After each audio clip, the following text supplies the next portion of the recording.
A Berlini Egészségügyi Hivatal bevizsgálta, hogy a DEA, TEA, MEA, amit az előbb mondtam, mint emulgátor, ugyanakkor ezek tartósítószerek is bizonyítottan rákot okoznak. Nézzük meg, hogy melyek azok a tartósítószerek, amik egyáltalán nem károsak. Érdekes módon mégis a reklámok ezeket akarják károsnak bemutatni számunkra, pedig nem azok. Ilyen például a benzoesav, ilyen például a szorbinsav, ilyen a fenoxietanol, ilyen az aszkorbinsav, magyarul a szintetikus C-vitamin, kiváló tartósítószer. Tehát arra, hogy vitaminizáld magad, arra alkalmatlan, de arról, hogy tartósítsál vele, arra kiváló. Ilyen például a szintetikus E-vitamin, vagy más néven a tokoferil acetát. Ilyen az almasav, az apple acid. Ilyen az aszkorbilpalmitát, ez a C-vitaminnek egy zsíroldékony változata. Ilyen a benzilszalicilát, vagy ugye a öreganyáinknak köszönhetően ismert szalicil, amiről mindenki le akar minket beszélni, hogy mennyire nem jó, és közben a legkevésbé károsítja a szervezetet. És a természetes 100%-os illóolajok mindegyike. Nagyon érdekes, hogy a kőolajat nem csak arra használják fel, hogy szintetizáljanak belőle különböző vegyületeket, hanem magából a kőolajból is gyártanak krémet, azaz zsír alapanyagnak használják. Nagyon érdekes dolog, mert az 1900-as évek elején tört be a köztudatba az első kőolajból készült kozmetikum, kitalálja ki a nevét, amiben semmi hatóanyag nem volt, csak vazelin, meg különböző kőolaj származékok, meg színezék, meg egy úgynevezett fehér por. 1900-ról beszélünk, 1902 mondjuk. Kitalálja ki, mert a mai napig van az a kozmetikum. Kék dobozos, fehérrel van ráírva. 100%-ig kőolaj. 100%-ig kőolajból van. Mivel a valódi 100%-os növényi olajok, amik jót is tennének a bőrnek, mint jojobaolaj, argánolaj, ribizlimagolaj, seavaj, kakaóvaj, makadámdióolaj, avokádóolaj, olívaolaj, nyers napraforgó olaj, ezek mind kiváló, tökmagolaj, ezek mind kiválóak lennének a bőrnek, de ezek drágák. Ezért nem ezeket alkalmazza a kozmetikai ipar, hanem a kőolajat. Nézzük meg, hogy ezek a kőolaj származékok mit csinálnak a bőrrel. Eltömítik a pórusokat, ezáltal blokkolják a bőr természetes élettani folyamatait, a légzést, az anyagcserét és a kiválasztást.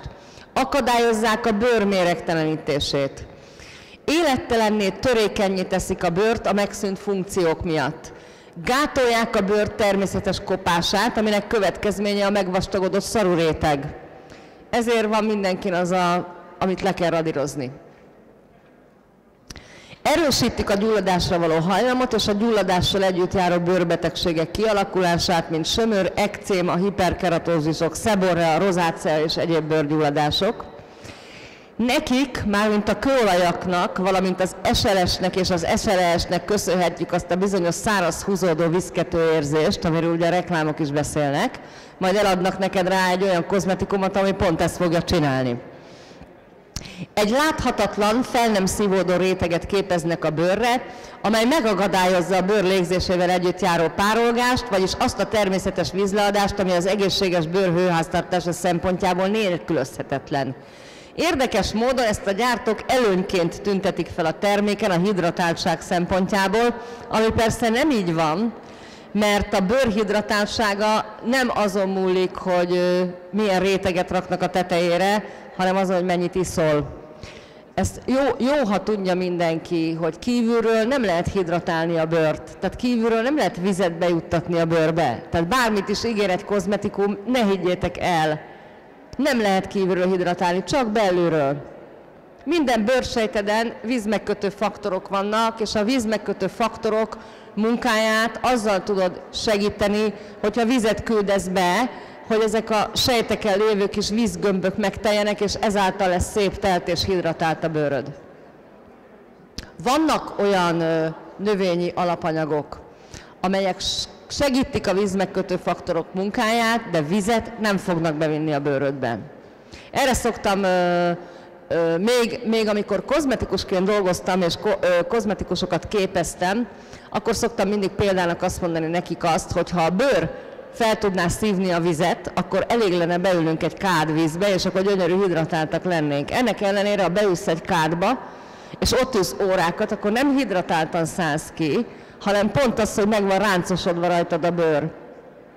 Miért? Érdekes ozmózis, bizony, ozmózis törvény. Na, a kőolaj tartalmú készítmények a babák bőrére nézve a Berlini Egészségügyi Hivatal hivatalos közleményei szerint is életveszélyesek, ugyanis nem engedik kialakulni a bőr természetes védelmét, ezáltal a gyerekeknek nem lesz bőrimmunjuk. Ami most nagyon-nagyon látszik, megdöbbenve tapasztalom, hogy szinte nem találkozok olyan csecsemővel, aki ne lenne ekcémás vagy sömörös. Mert amikor megszületik, már a kórházban megmosdatják az általam oly nagyon kedvelt Johnson & Johnson babafürdetővel. Pedig valójában a pici babákat egyáltalán nem szabadna megmosdatni születésük után, ugyanis a magzatmáznak rájuk kéne száradni, mert a magzatmázban vannak benne azok a tápanyagok, amitől ki tud alakulni a bőrimmunrendszer. Márpedig, hogyha lemossák a magzatmázat, akkor a gyereknek nincs bőrimmunrendszere. Utána meg mitől és hogyan tudnak kialakulni, amikor azonnal elkezdjük rájuk kenni a szintetikus babakozmetikumokat. Pár nevet említenék, hogyha felismeritek a tégelynek a hátulján, hogy melyik, ami súlyos mérgező és kőolaj. Mineral oil, paraffinum liquidum, vagy liquidum paraffinum, többféleképpen írják. Paraffin wax, mineral wax, vazelin, petrolátum, ceramikrokrisztalina, hard paraffin, ozokerit, petrolvax, cerezin. És sajnos azt kellett tapasztalnom, hogy 2 évig, amikor csak a magyar piacon kapható kozmetikumokat egytől egyig vizsgáltam be ilyen szempontból, nem találkoztam olyan kozmetikumfélével, amiben ne lett volna valamilyen kőolajzsír. Tehát legyen az dezodor, testápoló, gyógyszertári krém. A gyógyszertári krémek totálisan vazelinből vannak, hihetetlen. Popsikrém, naptej, gyantázás utáni olaj, gyerekkrém, kézápoló, lábápoló, babápoló, napozás utáni krém, hajápoló készítmény. Szinte minden területen találkoztam kőolajakkal. A következő veszélyes csoport, ez a ftalátok. Erről már ugye az előbb beszéltem, hogy enyhe savhatásra, enyhe lúghatásra és enyhe hőhatásra bármiből képesek kioldódni, és sajnos a kozmetikai tégelyeknek a nagy része ftalátos tégely, és utána szépen magunkra kenjük ezt a ftalátot. Miért félünk ennyire a ftalátoktól? Tehát miért van az, hogy egy ftalátos gyerekjátékot nagyon hirtelen betiltanak? Elmondom. A ftalátok hivatalos hatásai ANTS honlapról vettem le, utána lehet nézni. Hormonrendszert károsan befolyásolják, elsősorban az alacsony nemi hormonok szintjére okolhatók. Károsítják az immun- és idegrendszert. Aszma és bizonyos allergiák kialakulásának veszélyét növelik ftaláttal érintkező gyermekeknél. Elősegíthetik a rák kialakulását. Veseroncsoló hatásúak, szaporodási és fejlődési rendellenességeket okozhatnak, a kutatások szerint elsősorban fiúgyermekekben. Rontják a nemzőképességet. Már anyatejben is kimutatták, tehát szoptatós kisgyermekeinkre is hatással van. Hasonló veszélyforrás jelent még a BPA is. Gondoljatok bele, ha egy ANTS ezt állítja róla, és egy ANTS riadóra be kell vonni az összes ftaláttartalmú műanyag gyerekjátékot, akkor mit keresnek ott a kozmetikai flakonokba? És nem látta még senki azt, hogy amikor mondjuk egy baba fürdik, a kezében van a samponos flakonja és beveszi a szájába? Hát az teljesen ugyanaz. Csak azt nem játéknak hívják, hanem kozmetikai flakonnak. És kozmetikai flakon természetesen szabad árusítani ftalátosat. Csak a logikát nem értem. A következő rizikócsoportunk a fluoridok. A fluoridokról nagyon megoszlanak a vélemények, még mindig vannak olyan fogorvosok, akik például nagyon pártolják a fluoridnak a szájon át történő bevételét, vagy a fluoridos fogkrémeket. Aztán van olyan fogorvosi csoport, aki kimondottan tiltja. Én nem akarok ezzel kapcsolatban állást foglalni. Én csak azt tudom, hogy ha a fluorid nem lenne káros, akkor az Egyesült Államokban székelő Food and Drug Administration, ez az FDA, ez a világ legnagyobb méreganyagokat betiltó szervezete, úgy hívják, hogy Élelmiszer és Gyógyszerügyi Hivatal, miért írja elő, hogy a csomagoláson fel kell tüntetni az egészségügyi kockázatokat és a figyelmeztetést arra vonatkozóan, hogy a fluorid méreg. Az FDA Amerikában kötelező feltüntetni minden terméken, fluorid van benne, és fel kell hívni a vevőknek a figyelmét az egészségügyi kockázatra. Tehát ki kell írni a termékre, hogy figyelem, a termék mérgező fluoridot tartalmaz. Kérem, gyermekektől, egyebektől tartsa távol, biztos ismeritek az ilyen típust. Ehhez képest Magyarországon boldogan a fogorvosok ajánlásával fluoridos fogkrémmel mossuk a fogunkat. Az egészben csak az az érdekes, hogy ez a fluorid, ami benne van a fogkrémekben, ez a fluorid a nyálkahártyán keresztül föl tud szívódni és be tud jutni a véráramba, de a fogba az életben nem jut el. Tehát nem is értem, hogy emberek hogy gondolják azt, hogyha egy fluoridos fogkrémmel megmossák a fogukat, majd a fogzománcon keresztül fölszívódik a fluorid. Nem tud, a fogzománcon keresztül nem tud fölszívódni a fluorid, nem tud. Nem csak a fluorid, más sem. Akkor tud bármi is a fogzománcon keresztül fölszívódni, ha a fogzománcot átjárhatóvá és porózussá teszi valami. Ez lehet egy erős sav, vagy egy erős lúg, vagy egy Coca-Cola. A kísérletet meg lehet csinálni, gyermekünk kiesett tejfogát, tegyük bele a Coca-Colába és felejtsük ott. Sokáig. Aztán amikor eszünkbe jut és elővesszük, akkor a fog maga egy fehér habként lesz a kólának a tetején, ugyanis feloldja.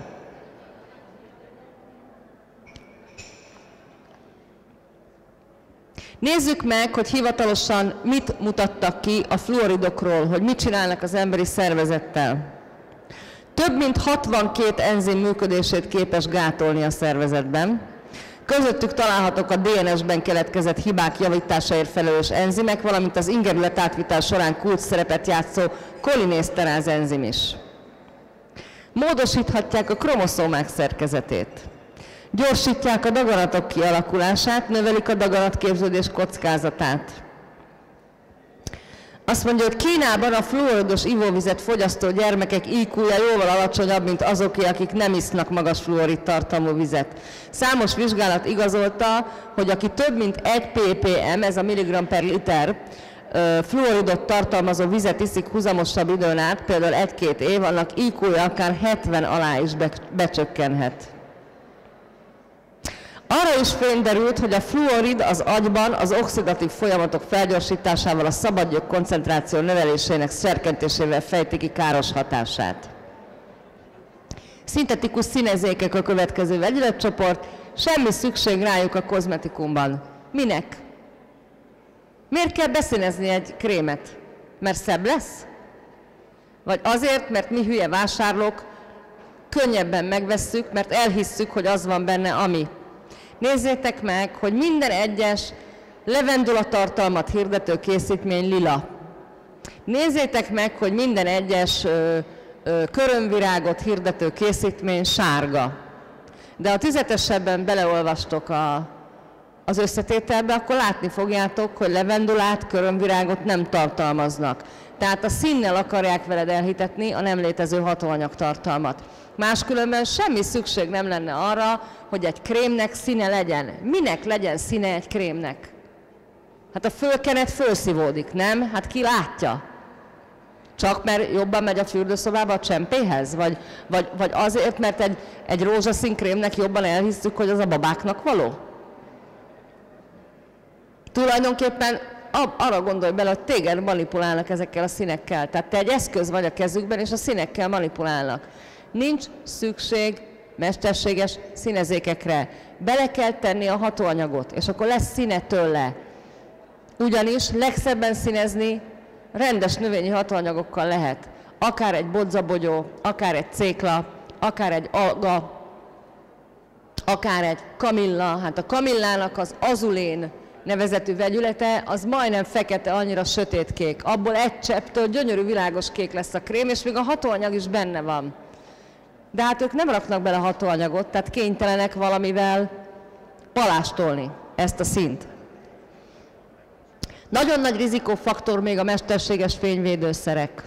Ez egy érdekes dolog, lehet, hogy most itt sokan meg fognak engem kövezni, de semmi szükség arra, hogy fényvédőket használjunk. Miért? Az egyik az, sokkal nagyobb a pánikkeltés a napsugárzás káros hatásával kapcsolatban, mint ami valójában. A másik, sajnos eszement módon napozunk. Tehát itt nem a napsugárzás miatt van a bőrrel probléma, hanem amiatt van probléma, hogy elmegy 2 hétre az irodista, aki neonfénybe ül, nincs szabad levegőn, és 2 hét alatt akar csokoládébarna lenni. Itt ezzel van a gond. És azzal van a gond, hogy sajnos, illetve nem sajnos, biztos mindenki legalább 8-as koráig tanult kémiát. Azt tanultuk, hogy az UV-sugárzás az számtalan biokémiai, kémiai és fizikai folyamatot katalizál, ugye? Mit jelent az, hogy katalizál? Megerősít, vagy elindít. Na most nagyon érdekes, hogy amikor bejött ez a mizéria először, hogy a napsugárzás rákot okoz, akkor elkezdtek vizsgálni bőrrákos sejteket. És a végén kiderült, hogy nem a napsugárzás okozta a bőrrákosodást, hanem az okozta, hogy a napsugárban található UV-sugár az elkezdett katalizálni bizonyos kémiai folyamatokat a szervezetben, amit nem kellett volna. Olyan kémiai folyamatokat, amik mondjuk tartalmaztak formaldehidet. Kérdés az, hogy kerül az emberi szervezetbe formaldehid, amikor nincs ott a helye. Van egy jó hírem, kozmetikai termékekben található, és napsugárzás hatására változik át formaldehiddé, vagy nitrozaminnel. Sajnos a napvédőszerek faktorszámát adó vegyületek kivétel nélkül mind napsugárzás hatására rákeltő vegyületekké válnak. És még egy hátránya van. Nézzétek meg, hogy egy átlag naptejen mit hirdet a gyártó. 100%-osan szűri az UVA és B sugárzást, ugye? Jó. Az UVA sugárzásnak köszönhető az, hogy a bőrünk a saját UV-filterét, amit úgy hívnak, hogy melanin, vagy más néven barnaság, ki tudja építeni. Az UVB nélkül viszont nem képződik D-vitamin a szervezetbe, és nem épül be a kálcium a csontokba. Az UVB sugárzás kell.